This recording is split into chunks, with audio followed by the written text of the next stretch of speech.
Hello dear students, welcome to Devika's Commerce and Management Academy. Today we'll see a very important topic in human resource management, that is job description. Did you remember job analysis? Job analysis is having two components. One is job description and another one is job specification. Two components. Now each and every component we need to go in depth. Today we'll see only the job description. Job description in general words, I'll tell you. Let's go to the subject later. You are applying for a job. When you are applying for any job, your friends or your relatives or your seniors, somebody will be specifying that, did you check the job description? Did you check the job description? Does it suits to your qualification? Does it suits to your experience? What they are expecting? Does it matching it? Did you hear this? That is what job description. Job description means, simple words, you can say it as it is a description of the job. What is the nature of the job? What are the roles and responsibilities? What job you are going to do? Describing about the job is nothing but the job description. We'll see different concepts related to the job description. First of all, understand what is job description. Job description is a statement containing the facts about duties and responsibilities of a specific job. Say for example, software engineer job is there. So his roles and responsibilities, duties and responsibilities is clearly described in this job description. In the same way, electrical engineer, his roles and responsibilities also clearly mentioned. So job description, unless you study, unless you understand properly, you can't perform the duties properly. So that is why you need to understand about the job description. Who will prepare this job description? HR department with the concerned department. Okay, they don't have much knowledge. So they'll be contacting the concerned department. Suppose a purchase department is there, a sales department, finance department, production department is there. Related to the department, they'll be discussing with the heads of the department and what are the expectations, what do they want to see, and what kind of employees they want. Whatever they mention, that department mentioned, the same thing, the same information is taken by the HR department. They'll be preparing this job description. Okay, now let's see contents of the job description. What are the important things to be mentioned into the job description? Simple 6 points you can remember, very easy to understand and remember. First thing is that title of the job. What is the title? As I said, software engineer, electrical engineer, okay, any other job. Okay, that title of the job. Location, where would be the location? Is it in Hyderabad? Is it in Noida? Is it in Mumbai? Where it is? That location. Code. For every job, the company will be providing one code. That code, department, which department related to that job, and unit name also. So related to the job, these information comes under the first point. What are those? Title of the job, location, code, department, and unit name. Then after that, it will be job summary. Job summary. Job summary means what? Job duties, responsibilities, and authorities. Job duties, your duty is this, your work is this, and you are responsible for this. Your duty, responsibilities, and authority. What is your role? To whom you are going to report? That's authority. Or who's going to work under you? To whom you are reporting, or who is going to report you? Like your authority is also specifically mentioned in this job description. Second point, job summary. Then material used for that job. What are you going to use the material? If you are related to the production department, that material is different. If you are related to the accounts department, you will be using tally package, some packages you will be using with along with the computer, and if necessary ledgers also. So what material is required? If you are a software engineer, you need a computer, and with the proper internet and accessibility, something like that. So materials which is related to the job, what material is required, that one, and machines, tools and equipments, if you are using it, what kind of machines, tools and equipments you are going to be bothered, you are going to work out on that, that is machines, tools and equipments. Then supervision received and given, supervision received and given. Suppose you are an employee, your name is A, your name is A. So in the job description it is mentioned very clearly, you are going to report to X. X will be your boss. So that is supervision whom you are going to report. Then under your guidance, who are going to work out? Under your guidance, suppose say 10 employees are there. So this also very clearly mentioned, to whom you are reporting and who is reporting you. These people are reporting you and you are going to report to so and so person. So this is supervision received and given. And last one, hazards. Hazards means any kind of dangerous things. What are the precautions to be taken care while working? So that hazards also clearly mentioned in the job description. Job description means you get a good understanding about the nature of the job, what you are going to do. Then after that, let us see what are the advantages of job description. If you prepare a proper job description, advantages. First advantage is it helps in job grading and classification. Job grading and classification. If job description is very clear, we can go for job grading. Under job grade A, B, C, like according to the work, according to the requirement, we can prepare this job grading. And that job grading also you can classify different wise, like officers, higher authority, divisional managers, assistant managers, or under officers, employees, normal employees. So there also you can categorize, you can classify it. That comes, it helps in job grading and classification.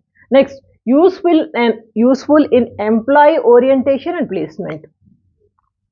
Employee orientation and placement. Job description is clear. According to that, we are going to recruit the employees. Then after that, this job description is going to clearly mentioning or clearly guiding relating to the orientation and placement. You have to recruit the employees. Selection is over.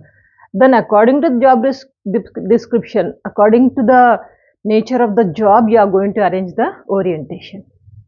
Orientation means it's a briefing about the organization activities, organization ambition, how you are going to work. It's just like an introduction about the organization in brief to the newly joined employees. That's orientation. There also job description will be useful. Then after that, useful in promotions, transfers of employees.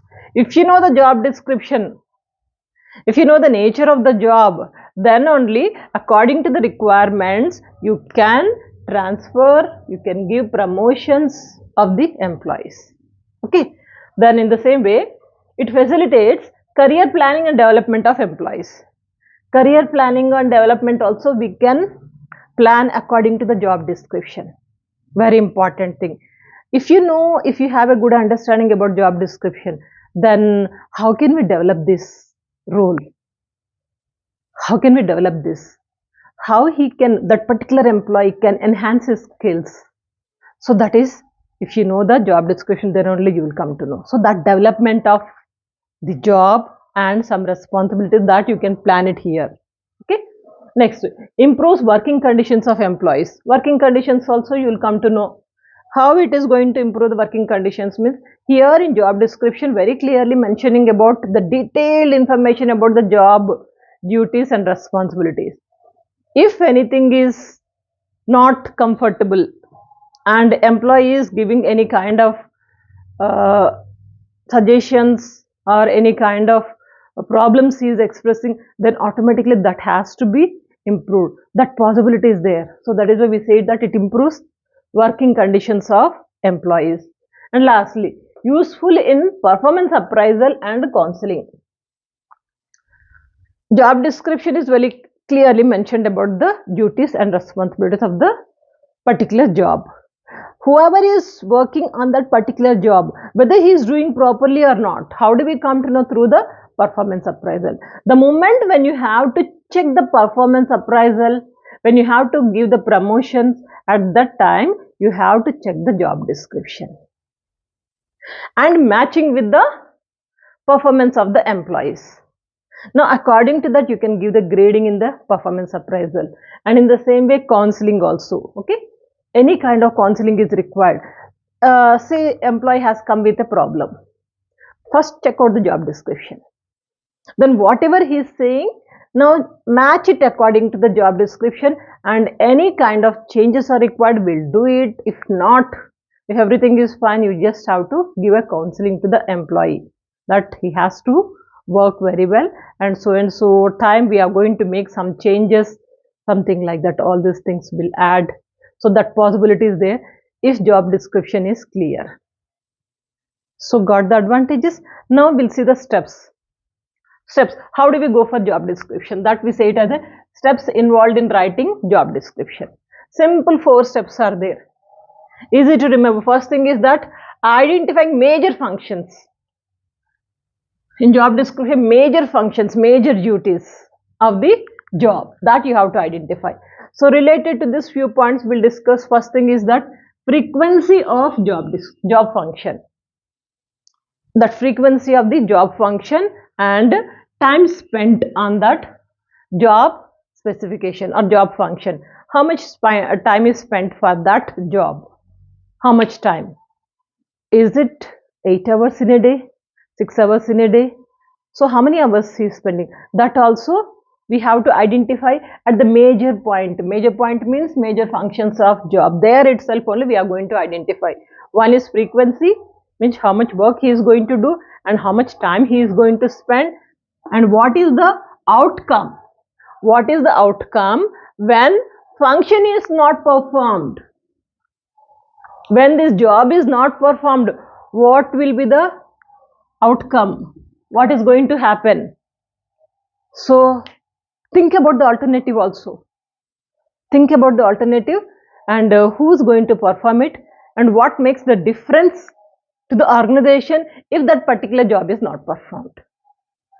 Keeping this in our mind, you are preparing the major functions of the job.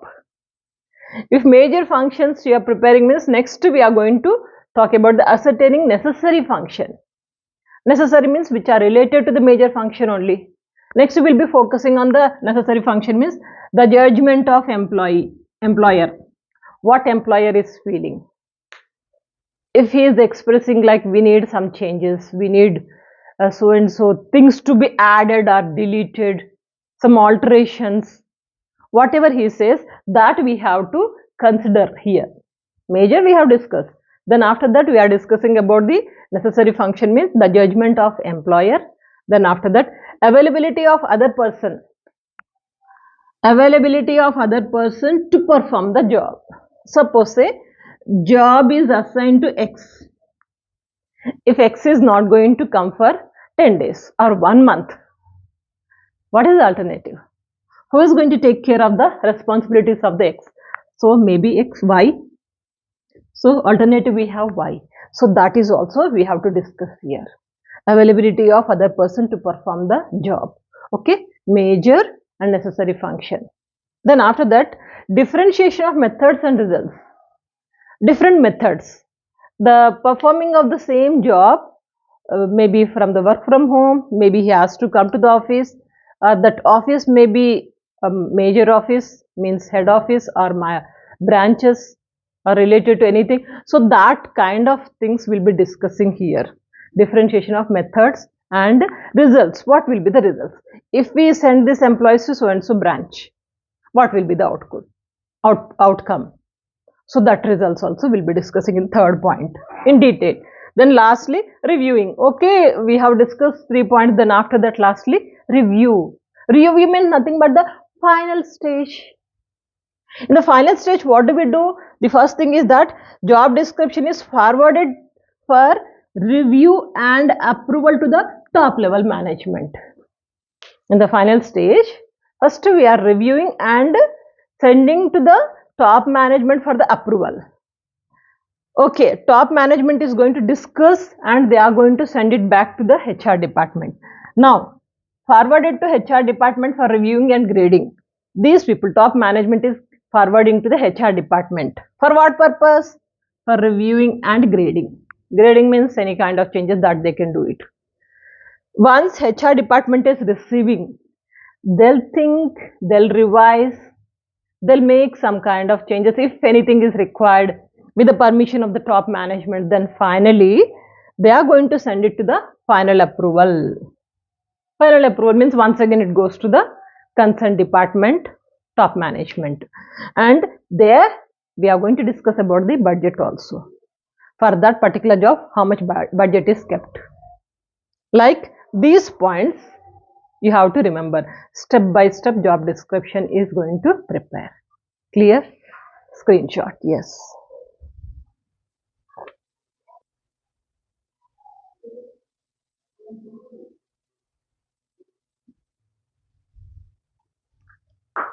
Hope it is clear. Job description. In the next class, we'll discuss more topics.